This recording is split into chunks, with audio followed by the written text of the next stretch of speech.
Bonjour à toutes, bonjour à tous. Il y a maintenant quelques semaines, l'Assemblée nationale a examiné le projet de loi confortant les principes de la République.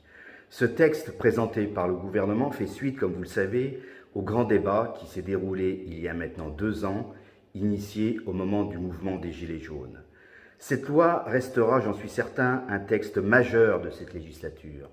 En effet, il aborde plusieurs thèmes importants, des dispositions relatives au recours aux services publics, au fonctionnement des associations, au nécessaire respect de la dignité de la personne humaine, à la lutte contre les discours de haine et les contenus illicites en ligne, au contrôle du financement des cultes.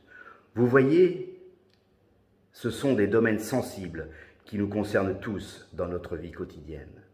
En ma qualité de député de la majorité, ma volonté et celle de mes collègues est de permettre à nos concitoyens de vivre leur liberté, élément indispensable à notre démocratie, dans les meilleures conditions, tout en les protégeant des dérives de tous ordres qui peuvent exister. C'est dans ce sens qu'il faut comprendre la volonté du président de la République, du gouvernement et de la majorité présidentielle à l'Assemblée nationale de faire progresser notre démocratie. Je voudrais ici revenir sur un des points qui a été le plus sensible lors de l'examen de ce texte. C'est l'instruction en famille. Le projet gouvernemental initial donnait peu de chance au maintien de cette possibilité accordée aux familles.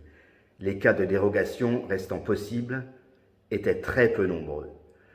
Avec plusieurs de mes collègues députés du groupe MoDem, nous avons, en commission spéciale, mais aussi en séance dans l'hémicycle, fait largement évoluer ce texte. Ainsi, la possibilité de l'instruction en famille a été rétablie. Notre volonté a été de permettre à cette modalité singulière d'éducation des enfants de pouvoir perdurer tout en renforçant les modalités de contrôle.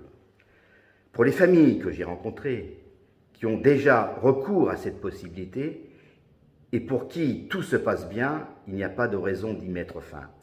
Mais le législateur doit veiller à ce que tous les enfants puissent acquérir le savoir dans les valeurs de la République. Il ne peut être question de laisser nos enfants sous l'emprise d'enseignements sectaires. Et c'est ce que nous avons fait en votant ces amendements au projet de loi initial. Toujours veiller à garantir notre liberté tout en bannissant ce qui ne peut être accepté. Voici le message que je voulais aujourd'hui vous transmettre.